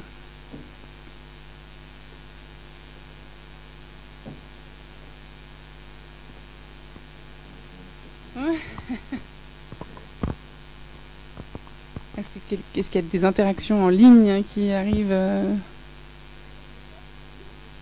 Les gens suivent mais ne posent pas de questions. Est-ce que tout est limpide? Ce serait vraiment bizarre. Madame devant. Alors, moi je peux bien, j'ai un passé de DRH dans une multinationale qui n'est pas celle que vous avez citée. Et la question du bonheur au travail, c'est vraiment un thème important. Après, moi je fais partie des gens qui s'insurgent sur ce mythe de penser qu'on doit absolument être heureux à tout prix. Parce que ça crée des attentes terribles, et en particulier chez les jeunes qui arrivent et évidemment ils ont une ambition, ils arrivent et on fait 5 minutes et ils disent qu'ils se projettent à 5 ou 10 ans d'être diriger la boîte, bon c'est très bien, c'est sain et c'est normal. Mais après, ils veulent ça, mais en plus, ils veulent être dans le bonheur, heureux. Et puis finalement, c'est quoi le bonheur et c'est quoi être heureux? Alors, je ne vous cache pas que je suis un tout petit peu frustrée parce que j'avais espéré qu'on allait aborder cette dimension de qu'est-ce que c'est qu'être heureux. Et finalement, on a parlé de travail. Pardonnez-moi, c'est très intéressant, mais on n'a pas abordé cette dimension-là. Et moi, je trouve que c'est un petit peu pervers parce qu'il y a quand même une réalité économique que la plupart d'entre nous sommes là sans fortune personnelle, devons travailler pour assumer nos besoins, et rien que déjà ça, c'est énorme. Vous savez, une charge mentale, j'ai bien aimé qu'on parle de charge mentale, énorme aussi chez nous. Alors si en plus on arrive à s'épanouir dans ce qu'on fait, tant mieux, c'est génial. Si en plus on peut être en lien avec ses propres valeurs, c'est formidable. Mais je pense que c'est de loin pas la majorité. Je pense aux gens qui lavent la vaisselle, il y en a encore dans certains endroits. C'est un petit peu difficile pour ces gens-là. Donc voilà, moi j'aurais voulu qu'on aborde un peu la question du bonheur. J'aimerais juste faire encore un dernier commentaire. Vous avez beaucoup parlé du travail, et puis à la fin vous avez parlé d'activité. Moi ça me tient vraiment à cœur parce que je pense que même si on ne travaille pas, on peut avoir un rôle social et une activité, et que l'activité peut être épanouissante. C'est aussi ce que j'écoute, parce que c'est une bonne retraitée, et je me rends compte qu'avec du travail associatif, il y a des tas de choses qui sont très très épanouissantes, et il n'y a pas besoin d'avoir un salaire derrière. Et moi j'ai la chance d'avoir travaillé pour une entreprise qui m'a permis d'avoir une retraite correcte, et je ne peux pas imaginer qu'il y ait une personne qui met toute petite retraite et qui doit faire des actions à la Migros pour arriver à boucler leur famille. Donc voilà, j'aurais souhaité qu'on parle un peu de bonheur, Alors, je vais juste redire la question au micro pour qu'on l'entende bien. Donc, vous me corrigez si je paraphrase mal. Vous souhaiteriez qu'on questionne la notion de bonheur. Vous dites que peut-être c'est un leurre de vouloir être heureux, que peut-être le bonheur au travail ou dans tous les autres aspects de la vie, c'est pas forcément ce qu'on devrait rechercher, et que vous nuancez le fait d'avoir besoin de travailler et le fait de chercher à s'épanouir par le travail. Est-ce que c'est bien ça? oui, c'est surtout parler de travail, on va parler de Je me permets un début de réponse au nom de Minds, aussi parce qu'on est responsable de ce titre, on l'assume. Évidemment, c'était un titre un peu pour provoquer, un peu pour justement pour attiser un petit peu cette question-là. Cette question-là, à Minds, on se la pose évidemment depuis le début, depuis le moment où on s'est demandé qu'est-ce que c'est que la promotion de la santé mentale et qu'est-ce que c'est la santé mentale. On a un positionnement à Minds qui dit justement que la santé mentale, ce n'est pas le bonheur, qu'on n'est pas obligé d'être heureux pour être en bonne santé mentale, et que la santé mentale, bien sûr, ce sont plein de choses positives. C'est un état peut-être de joie, c'est des pensées positives, c'est de la sérénité, c'est du calme, c'est de l'optimisme aussi, c'est tout ça. Et ça peut être aussi parfois un peu de pessimisme, un peu de pensée négative, un peu de colère, un peu de tristesse, un peu de peur. Que tout ça, ces émotions-là, elles font aussi partie de la santé mentale. Donc on est vraiment, alors on vous rejoint complètement sur ce leurre du bonheur et sur un peu sur, vous dites que vous vous insurgez, nous aussi, à Minds, on s'insurge un petit peu sur la quête du bonheur, qu'on appelle un peu l'apicratie, un peu ce besoin forcément, cette injonction au bonheur qui est très répandue aujourd'hui, hein. Il y a un discours public, médiatique, un peu commercial comme ça qui essaie de nous vendre du bonheur et les moyens d'être heureux. Ça passe beaucoup par le développement personnel. Alors, on est censé être responsable de son propre bonheur, on est censé faire tout ce qu'il faut dans son quotidien pour se sentir bien, être heureux, être zen, etc. Et tout ça place tout le poids sur la responsabilité individuelle. Et donc si on n'y arriverait pas, en fait, même en ayant appliqué toutes ces choses à la lettre, eh bien ce serait notre faute. Et si on est malgré tout quand même avec des crises d'anxiété ou une dépression ou n'importe quel autre moment où on se sent moins bien, eh bien ce serait notre faute. Donc en effet, nous, à Minds, on est vraiment à l'opposé de ça. On parle de santé mentale comme d'un tout, comme de quelque chose que tout le monde a. Même les gens qui, sur le moment, peut-être ne se sentent pas heureux ou se sentent même malheureux ou peut-être sont dans une absence de ce qu'on pourrait appeler des symptômes positifs de santé mentale. Et je terminerai donc ce positionnement un peu par un chiffre que je trouve intéressant. Nous, on se base beaucoup sur les chiffres de l'enquête suisse sur la santé, qui est l'enquête régulière que fait l'Office fédéral de la santé publique. Et il y a un chiffre qu'on aime bien parce que qui dit en fait le pourcentage de personnes qui se sentent heureuses en Suisse actuellement, et ce pourcentage, il est vraiment très élevé. En fait, il est à 84%. Donc 84% de la population se dit actuellement heureuse. Et puis ce qui est intéressant, en fait, c'est que ça contrebalance. On pourrait se poser la question, oui, mais tout à l'heure, on disait qu'il y avait 25% des gens qui ont un problème de santé mentale. Donc en fait, qu'est-ce qui se passe? Ce qu'on aime bien, en fait, nous, dans ce parallèle-là, c'est qu'en fait, on peut se sentir heureux, c'est une sensation, se sentir heureux, même en ayant peut-être un trouble psychique diagnostiqué, quelque chose qui peut être chronique, même en ayant une maladie, des souffrances, qu'elles soient physiques ou psychologiques. Et on peut se sentir heureux, avoir plein de santé mentale, en fait, un bon niveau de santé mentale, en ayant peut-être à côté de ça aussi des souffrances. J'espère avoir un peu répondu à votre question. En tout cas, pour le titre de je voulais quand même défendre un peu le titre de ce talk. Et je laisse peut-être du coup nos deux invités.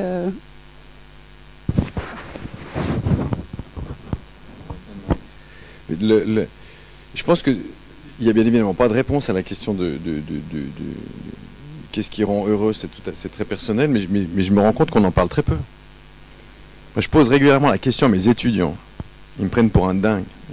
Je dis, mais finalement, qu'est-ce qui vous a vraiment fait plaisir, rendu heureux les 3 derniers mois?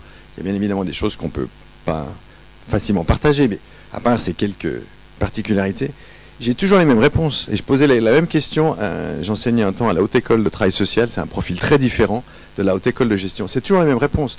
C'est les situations relationnelles, les soirées avec sa famille, pour autant qu'on s'entende bien avec sa famille, avec ses amis, c'est une bonne bouffe, c'est une promenade en forêt ou dans la nature avec son chien, si on aime bien son chien, mais c'est des choses qui sont finalement assez simples, hein, qu'on va retrouver.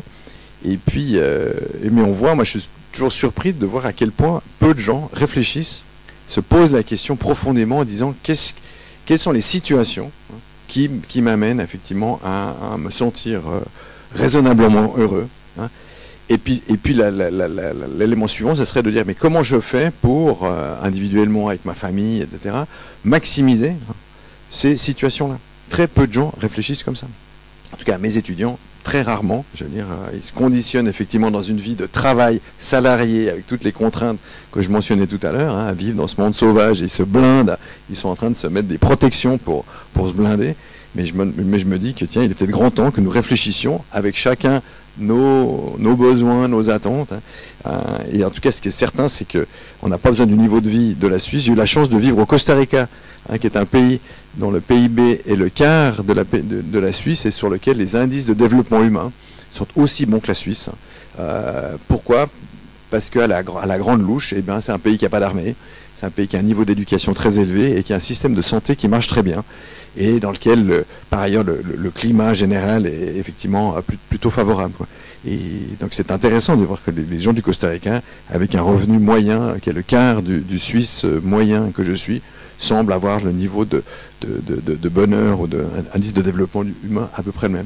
Il est peut-être le temps donc qu'on questionne ce genre de choses et qu'on se prépare à vivre avec certainement potentiellement moins de biens, ce qui sera très bon pour la planète, et beaucoup plus de liens.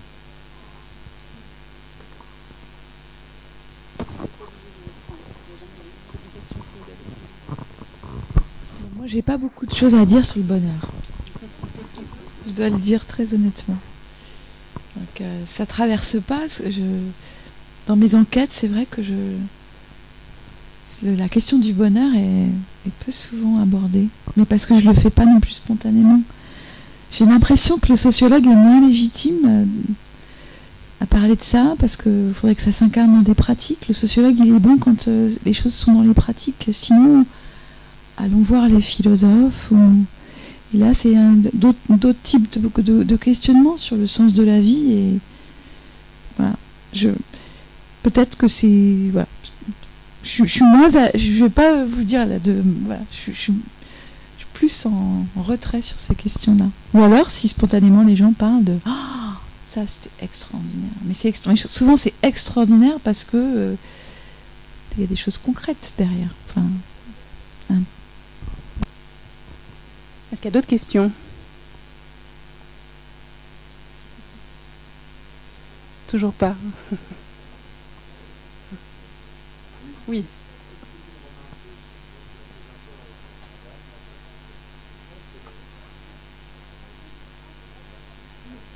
Oui. Un micro, une lingette.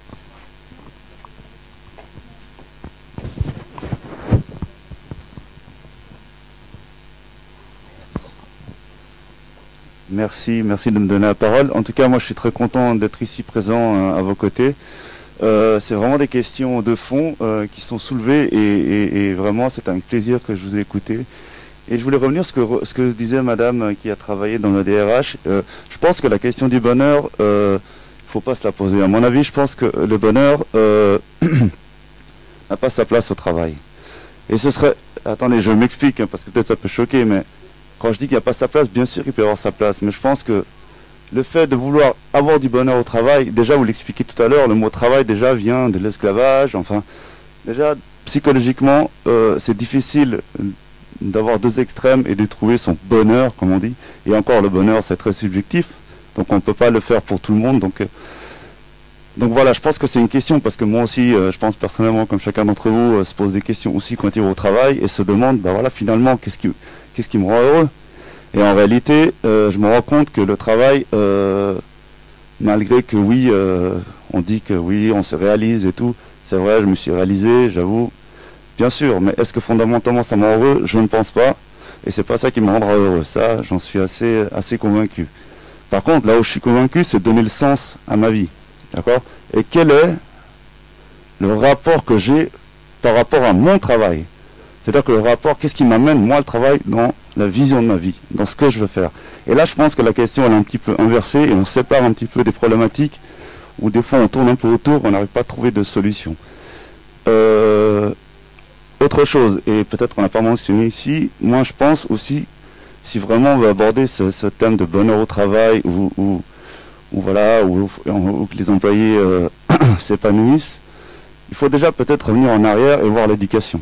Parce que je vois très bien à chaque fois l'éducation, c'est-à-dire même à l'école, on est tout de suite amené à la compétition entre nous, entre les élèves. Donc forcément, on crée déjà des distorsions ou des envies de gagner, et on crée une société vers laquelle en fait on court vers l'accumulation d'être le meilleur. Hein. Je pense qu'on peut clairement le dire. Et le fait de courir après ça mène à une vie un petit peu égocentriste, donc égoïste. Donc on court vers une société où on amasse toujours quelque chose pour son propre bien. Donc attention aussi au fait que voilà, ça pousse à la surconsommation, ça pousse justement à détériorer la planète. À mon avis, si on crée du lien déjà depuis le début dans l'éducation et moins de compétition, pour les futures générations, je pense qu'elles seront beaucoup moins avares de leur réussite, de leur conquête, comme nous on l'a été peut-être par le passé. En tout cas, moi, je suis venu, on m'a toujours dit, il faut bosser, faut réussir ses études. Si vous ne réussissez pas, ça va être difficile. Donc en fait, déjà, on se met une auto-pression. Puis dès qu'on y arrive, en fait, on réalise que finalement, ça ne m'a pas rendu heureux. L'atteinte de l'objectif m'a rendu heureux. Mais une fois que je l'ai réalisé, ça ne m'a pas rendu heureux. En fait, c'est illusoire. Et en fait, c'est une quête un peu comme du travail, comme du bonheur, c'est une quête un peu perdue d'avance, mais pour lequel on a le sentiment qu'un jour on va le trouver. Et honnêtement, le bonheur, il peut être pas seulement au travail, mais il peut être dans tous les instants de la vie. Donc à mon avis, je pense qu'il ne faut pas le chercher au travail. Voilà, il faut le chercher un peu partout. C'était juste mon intervention et voilà.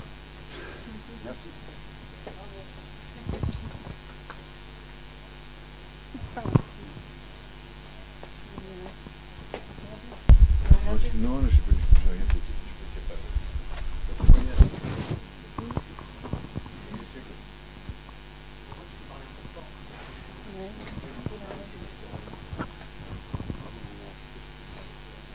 rien. Ouais. Déjà, moi aussi, merci d'avoir organisé ce petit talk. Je voulais savoir si ce que vous pensez aussi de la notion de propriété privée. Est-ce que c'est quelque chose sans lequel on serait plus heureux finalement, sans que même les moyens de production de choses qu'on consomme au quotidien, est-ce qu'on serait plus heureux finalement s'il n'y avait pas cette privatisation des moyens de production et peut-être au-delà?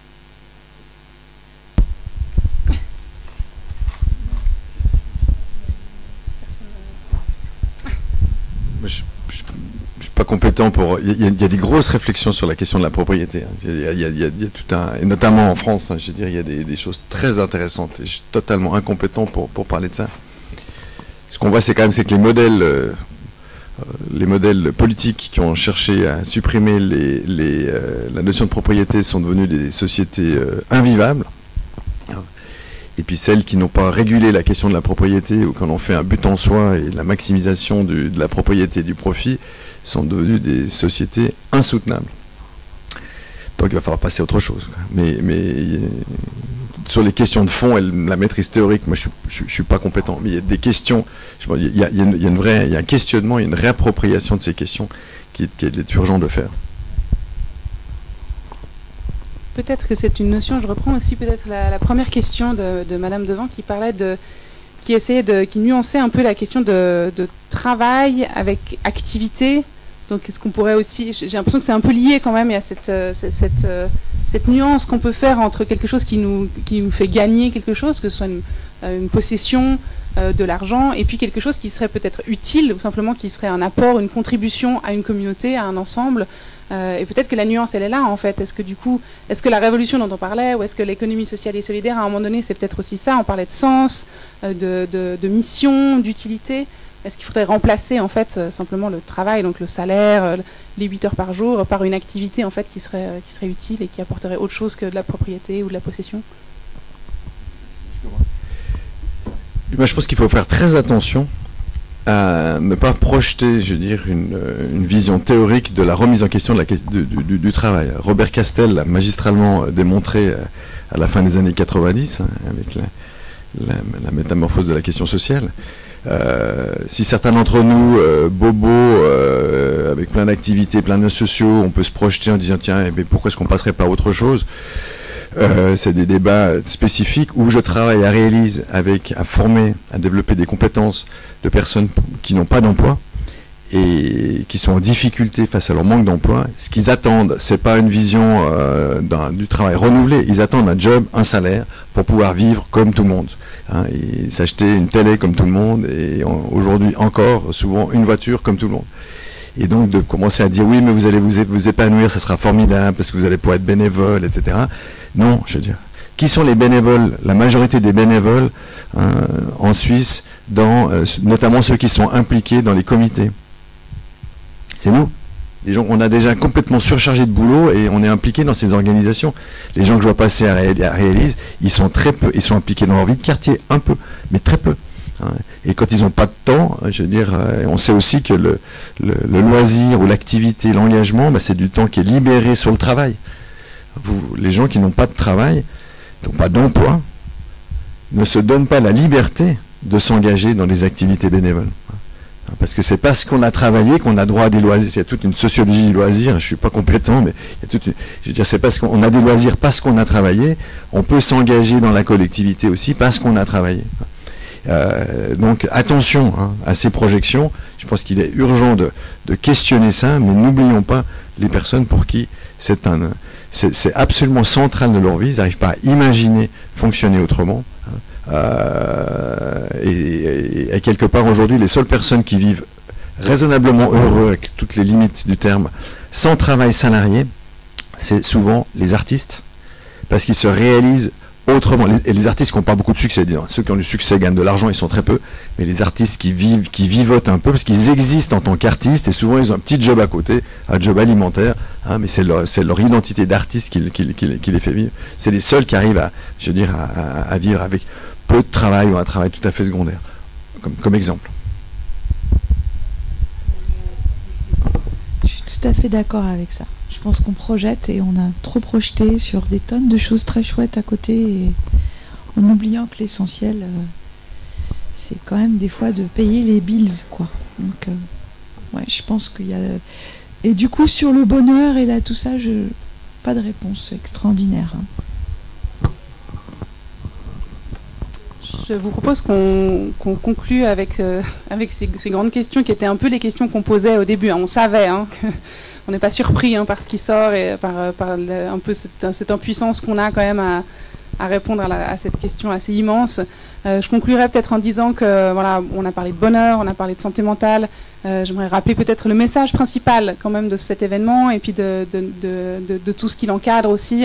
C'est cette question de la responsabilité individuelle et collective que notre santé mentale est constituée d'un très grand nombre de facteurs multiples qui interagissent. Donc on a tous ces facteurs qui interagissent et qui font notre santé mentale. C'est entre autres notre travail, notre revenu, notre formation, notre façon de vivre. C'est aussi des choses qui nous appartiennent, notre façon de gérer les émotions, notre enfance, voilà, dans quel contexte on a grandi, etc. Et ça, c'est quelque chose qui ne dépend pas uniquement de notre responsabilité individuelle. Et peut-être c'est ça, si j'aimerais que peut-être tout le monde reparte avec une idée, c'est peut-être celle-ci, qu'il y a une dimension collective à laquelle on participe tous aussi à un niveau personnel. Et qu'il ne faut pas oublier que notre santé mentale, elle est large, elle est multiple, et puis elle se passe dans toutes les petites choses de la vie, y compris la vie des autres et la vie de nos employeurs et de nos sociétés. Merci beaucoup d'avoir été là ce soir, nombreux quand même, masqués. Merci à Mathilde Bourrier, à Christophe Dunant pour leur participation et d'avoir répondu à notre invitation. Merci à Après GE pour ce partenariat vraiment hyper passionnant. Enfin, voilà, nous, on a vraiment été très très stimulés par ce questionnement. Et puis ben voilà, à la fois prochaine, il y aura d'autres talks, on ne peut pas trop prévoir, hein, là c'est un peu compliqué, mais c'est une série évidemment qu'on va continuer, là c'était le 4e. On continue notre travail voilà, de questionnement. Vous pouvez retrouver, voilà, à nouveau, c'était pas qu'un talk, c'est tout un dossier qu'il y a derrière avec tout un tas d'informations sur ce sujet-là. Allez donner votre avis sur le sondage, puisque, comme vous voyez, voilà, on l'utilise. Et puis retrouvez-nous voilà, sur notre site, sur nos réseaux sociaux. On me dit à l'oreillette que...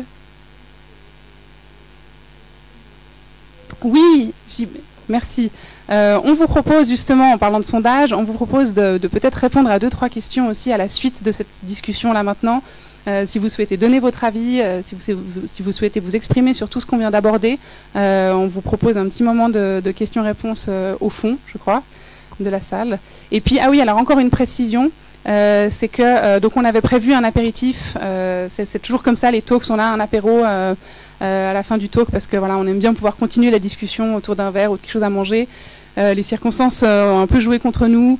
On a trouvé préférable d'annuler l'apéritif, donc de ne pas vous faire passer dans la salle à côté, tous autour d'une table, dans le même plateau de fromage. On trouvait que ce n'était pas très cohérent avec voilà, ce qu'on vous proposait là ce soir, avec des masques, etc. Par contre, ce qu'on vous propose, il y a une partie de la terrasse qui est réservée pour vous. Vous pouvez tout à fait aller prendre un verre, vous pouvez dire que vous venez de Mainz, non du talk. Il y a un compte qui est ouvert pour la soirée, vous pouvez prendre un verre et puis aller le boire sur la terrasse pour quand même un petit peu continuer la discussion. C'est dehors, il n'y a pas de risque, voilà, et on mange rien, on fait que boire un verre et comme ça tout est respecté. Merci beaucoup d'avoir été présent, merci à tout le monde qui nous regarde en ligne, j'ai l'impression d'être à la télé. Merci beaucoup et bonne soirée.